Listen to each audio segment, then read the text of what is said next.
کہ خلیل حضرت ابراہیم علیہ السلام کو خواب میں دیکھا۔ حضرت ابراہیم علیہ السلام اللہ تعالیٰ کے خلیل کہلاتے ہیں۔ خواب میں دیکھا کہ ہاتف غیبی آواز دے رہا ہے، یعنی اللہ تعالیٰ آواز دے رہا ہے کہ اے پیارے خلیل علیہ السلام اٹھو اور اس پروردگار کے نام پر قربانی کرو۔ اللہ تعالیٰ کہہ رہے ہیں ابراہیم علیہ السلام کو اٹھو اور پروردگار کے نام پر قربانی کرو۔ صبح ہوئی تو آپ نے سو دمبے اللہ کی راہ میں قربان کر دیے، 100 دمبے قربان کر دیے۔ دوسری رات سوئے تو پھر وہی آواز آئی، آپ دوسرے دن موٹے تازے خوبصورت 100 اونٹ کی راہ میں قربان کیجئے۔ تیسری رات جب عرفہ تھا تو آپ سوئے تو پھر وہی خواب دیکھا کہ آپ نے حالت خواب میں عرض کیا اے میرے رب، میں نے دمبوں کی قربانی دی، اونٹ کی قربانی دی، اب کس چیز کی قربانی کروں؟ حکم ہوا اللہ کا اپنے پیارے بیٹے کی قربانی کرو۔ اللہ اکبر۔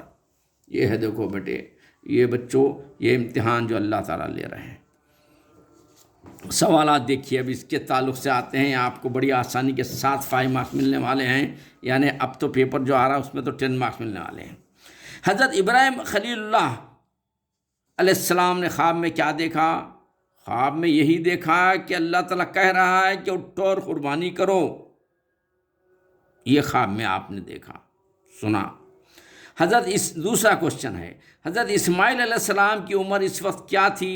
حضرت اسماعیل علیہ السلام کی عمر اس وقت تقریباً 13 سال تھی۔ حضرت ابراہیم خلیل اللہ علیہ السلام نے پہلے دن خواب میں کیا دیکھا؟ پہلے دن خواب میں یہ دیکھا کہ قربان کا حکم دیکھا اور آپ نے 100 دمبے قربان کیے۔ حضرت ابراہیم خلیل اللہ علیہ السلام نے کتنے اونٹوں کی قربانی دی؟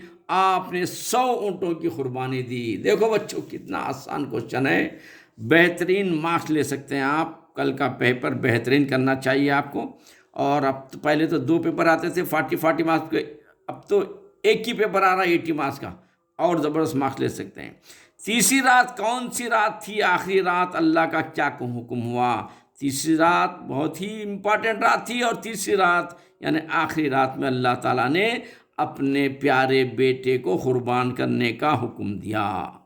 اللہ حکم ہوا کہ اپنے پیارے بیٹے کی قربانی کرو، یہاں پر لکھا ہوا ہے دیکھیے۔ تو بچوں اس طریقے سے آپ کو 5 10 مارکس، اب تو 10 20 مارکس کے آپ مالک بن جاتے ہیں، سمجھیے۔ اب آگے بڑھیں گے اپن بچوں، یہاں پر دیکھیے، یہ تو عبارت تھی، عبارت کے مارکس آپ کو آسانی سے مل جاتے ہیں۔ یہ اشعار ہے، اشعار کے بھی آسانی سے مل جاتے ہیں۔ دیکھیے ذیل کے اشعار پڑھیے اور سوالوں کے جواب کا انتخاب کر کے جوابی بیاض میں لکھنا ہے آپ کو، مارکس ڈبل ہونے والے۔ یہ کیا تھا بچوں؟ پہلے 2 پیپر ہوتے تھے، فرسٹ پیپر سیکنڈ پیپر، اب گورنمنٹ آ کہ ایک ہی پیپر کر دیا ہے۔ اس میں ایک پیپر ہونے کی وجہ سے آپ کو 80 مارکس یعنی 40 نہیں بلکہ 80 مارکس ملیں گے، یعنی ہر سیکشن میں آپ کو ڈبل مارکس ملنے والا ہے، 5 نہیں بلکہ 10 ملنے والے ہیں۔ میتھڈ تو وہی رہیں گا، آپ دیکھیے غور سے، یہاں پر بھی دیکھیے۔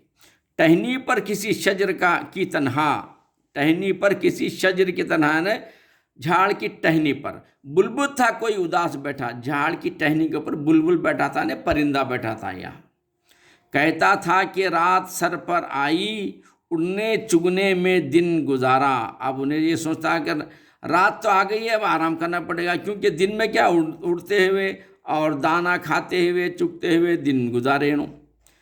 پہنچوں کس طرح آشیاں تک، اب انہیں سوچنے لگا کہ اب دانے کھانے میں اڑنے میں اس کا ٹائم لگ گیا، اب شام ہو گئی، تب سوچ رہا ہے کہ اپنے آشیانہ اپنے گھونسلے کو کیسا پہنچوں۔ اب ہر چیز پہ چھا گیا اندھیرا، کیونکہ جیسے رات ہو گئی اندھیرا ہوگا، اب اندھیرے میں اپنے آشیانے کو جانا ہے اس کو۔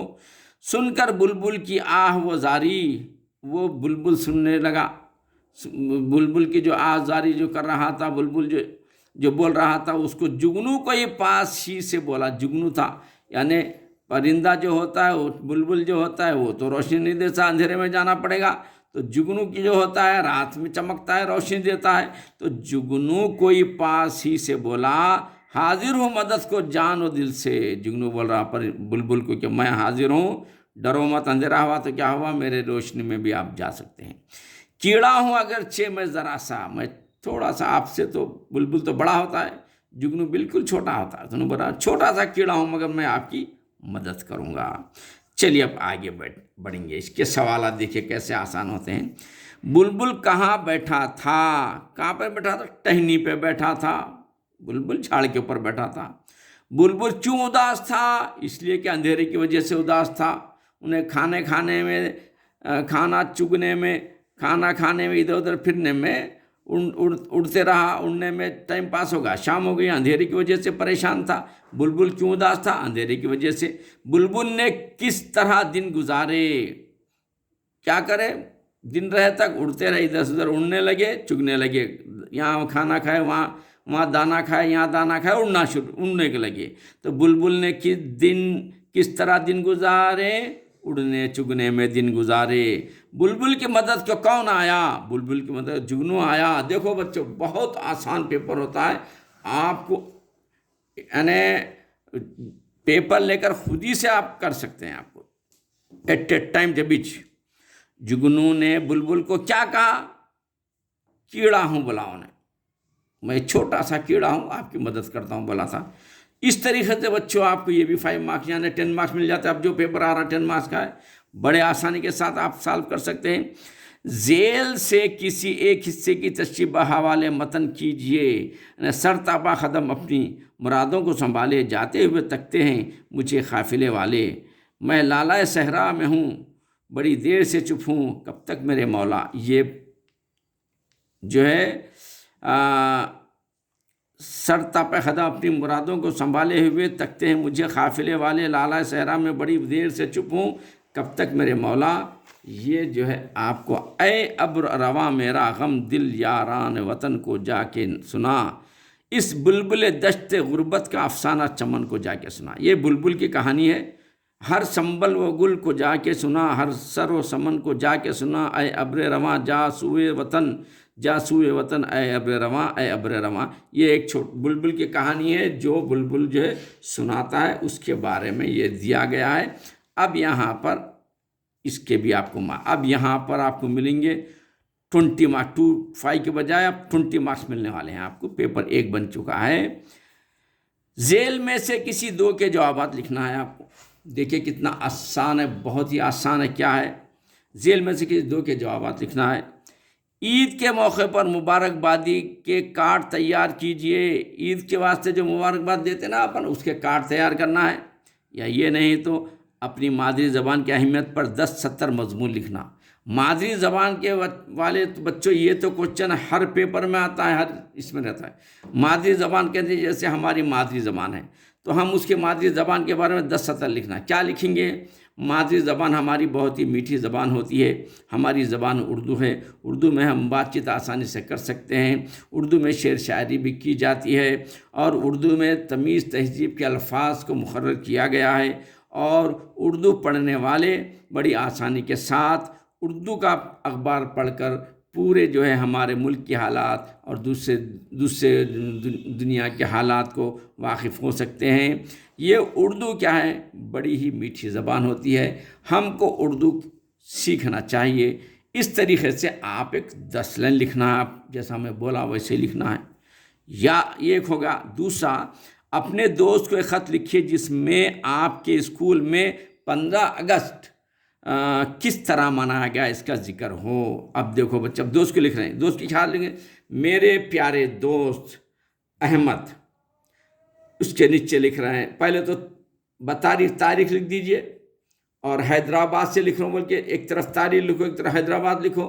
اس کے بعد ٹائٹل بنائیے میرے پیارے دوست احمد، یا میرے پیارے دوست کریم، میرے پیارے دوست مختار، کچھ بھی آپ دوست کا نام لکھیے. اس کے بعد نیچے لکھیے عرض کرنا یہ ہے کہ میں اللہ کے فضل و کرم سے یہاں پر اچھا ہوں، اور آپ بھی وہاں پر اللہ کے کرم سے اچھے ہوں گے. امید ہے کہ آپ بھی وہاں پر اچھے ہوں گے. میں یہ خط اس لیے لکھ رہا ہوں کہ میں ہمارے اسکول میں 15 اگست بڑی بہترین انداز میں منایا گیا تھا. اس 15 اگست کے اندر میں بھی جو ہے تقریر میں حصہ لیا تھا. میری تقریر کو میرے دوست اور میرے اساتذہ نے بہت سراہا، جس کی وجہ سے میرے ممی پاپا بھی بہت خوش ہو گئے. لیکن آپ وہاں آپ کے گاؤں میں آپ کیسا 15 اگست منائیں، اس کا ذکر مجھے بھی اطلاع دیجیے. اور میری طرف سے آپ کے ممی پپا کو سلام بولیے۔ اللہ حافظ۔ آپ کا پیارا دوست محمد منیر، محمد کریم، محمد رحیم، کچھ بھی لکھ دینا ہے آپ کو۔ تو اس طریقے سے آپ خط لکھنا ہے۔ خط تو ڈیفینیٹ آتا ہے بچوں ایک، اور مادری زبان کی اہمیت کے بارے میں یہ آتا ہے، ایک ضروری آتا ہے۔ یہ دو کی اچھی پریکٹس کے لیے میں نے مادری زبان کے بارے میں بولا آپ کو 10 سطر، اور یہ خط کیسا لکھنا وہ بھی بولا میں آپ کو۔ ایک دو بار ریپیٹ کر لیجئے میرے ویڈیو کو، تو آپ آسانی سے خط لکھ سکیں گے اور بہترین اردو کا پیپر جائے گا آپ کا۔ میرے چینل کو سبسکرائب کیجئے۔ ہم چینل کے اوپر math, science, social, Hindi, Telugu, Urdu پورے جو ہے آپ کو مدد کے لیے ہم ڈال رہے ہیں، اور آپ کو جو ہے بہترین اسٹڈی کرنا ہے، آگے بڑھنا ہے، اپنا نام، اپنے خاندان کا نام، اپنے ملک کا نام کو روشن کرنا ہے۔ اللہ حافظ۔